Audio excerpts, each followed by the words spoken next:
중국의 찬란한 경제 성장을 보여주겠다며 참으로 기발한 아이디어로 희대의 삽질 정책인 대약진 운동을 펼친 마오쩌둥. 그 결과로 약 4천만 명의 인민들이 굶어 죽게 되는 비극을 겪게 됩니다. 연변 경제를 살린다면서 유례없는 태보를 선보이며 나라를 파탄시켜버렸죠. 결국 1959년 그 띨빵한 정책의 통감을 느낀 마오는 주석 자리에서 사임하고 이선으로 물러나게 됩니다. 하지만 그의 권력력은 절대 멈추지 않았습니다. 그로부터 7년 뒤인 1966년 대약진 운동의 피해를 뛰어넘어 아예 나라를 붕괴 직전까지 박살내버릴 세계 역사상 가장 어둡고 참혹한 문화 대혁명으로 등장하게 됩니다. 마오가 국가주석직에서 사임하게 되고 그 자리를 류사오츠가 승계하여 덩샤오핑과 함께 똥을 열심히 치우기 시작했습니다. 실용주의 정책을 펼침으로써 경제는 차츰 안정이 되어갔고 인민들의 지지 또한 얻게 됩니다.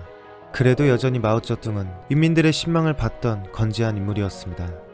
하지만 그들의 영향력이 커지면 커질수록 마오는 불안에 떨어야만 했습니다. 밑바닥에서부터 고생이란 고생은 다 겪어가며 지금의 중화인민공화국을 건설하였는데 이대로 찬밥 신세가 되는 것은 용납할 수 없었습니다. 그러다 때마침 경제는 집을 몰라도 선동 하나는 기가 막히게 잘했던 그에게 아주 쓸만한 기회가 생기게 됩니다. 당시 중국 사회 분위기는 매우 혼란스러웠습니다. 당이 독재를 할수록 공산당 고위층들의 부정부패가 만연해졌으며 이에 많은 젊은이들이 출세하기 위해 관료가 되려고 노력했지만 백없이는 불가능에 가까웠습니다. 특히 도시보단 농촌에 사는 사람일수록 더 힘든 삶을 보내야 했죠.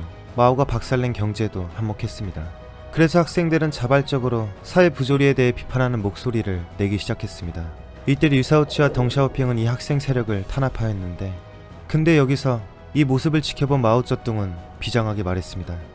지금 이렇게 나라가 기울고 있는 이유는 다 자본주의 세력들 때문이다. 특히 학생들을 탄압하는 저 류사오츠와 덩샤오핑이 그 원흉이다. 나는 학생들을 지지한다. 이처럼 마오의 감명 깊은 연설을 듣고 많은 학생과 젊은이들은 눈물을 흘렸습니다. 이때부터 오직 마오 주석님의 말씀만이 곧 법이며 당장에 썩어빠진 공산당 고위층들을 갈아엎겠다는 광기에 사로잡히게 됩니다. 중국 경제를 퇴보시킨 대약진 운동의 대실패 원인은 마오쩌둥인데 겉만 번지르르한 말 몇 마디에 오히려 그는 한순간에 신격화가 되고 마오와 다른 노선을 취하는 이들이 원흉이 되는 아이러니한 순간이었죠. 결국 이제부터 중국은 극단적인 사회주의 운동이라는 거대한 파도로 뒤덮이게 됩니다. 모든 반란에는 다 이유가 있다. 문화, 교육, 정치, 가족 등 기존의 낡은 것들은 싹 쓸어버리고 자본주의를 흔적도 없이 몰아내 진정한 사회주의 문화를 만들어내자. 문화 대혁명. 짙던 광기에 사로잡힌 중고생 및 대학생들은 본인들을 홍위병이라 가리켰습니다. 붉은 완장을 차고 위대하신 마오쩌둥의 어록을 들고는 자기들만의 혁명을 실시하게 됩니다. 그렇게 마오의 지지에 목줄 시원하게 풀린 홍위병들은 미쳐 날뛰기 시작했습니다.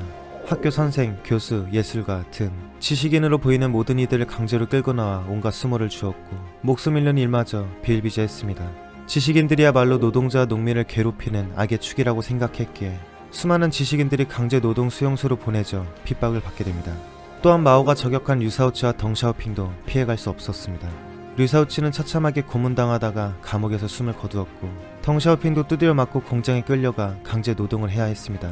그의 아들 덩푸팡은 호위병들을 피해 달아나다 추락사고로 하반신 불구가 되었죠. 영국, 인도 등 일부 국가의 대사관도 공격 대상이었습니다.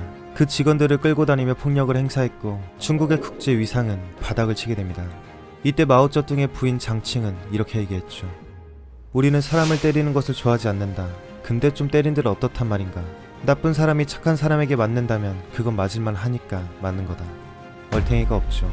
그런데 더 심각한 것은 이 미쳐 날뛰는 홍위병들이 낡은 것들은 더러운 부르주아의 잔재라며 각종 문화재와 예술품들을 모두 파괴하기 시작한 것입니다.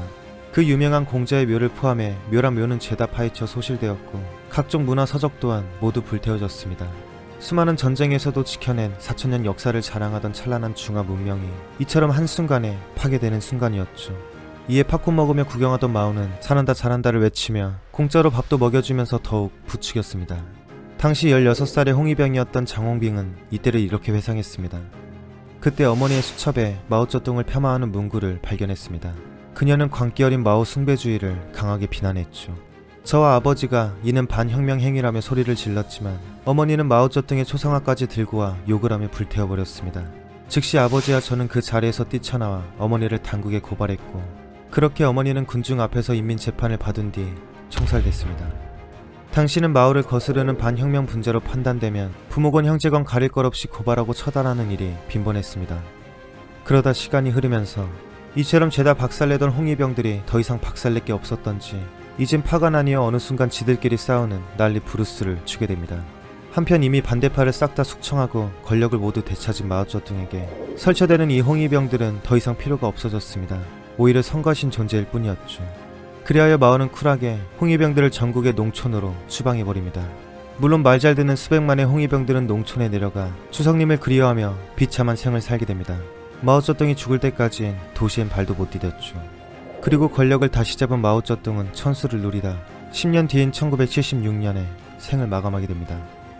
자국 문화를 스스로 파괴하며 유례없는 경제 태보를 선보이고 인류 역사상 가장 어둡고 폭력적이며 피비린내난 이 문화 대혁명은 그가 죽고 나서야 끝이 나게 됩니다.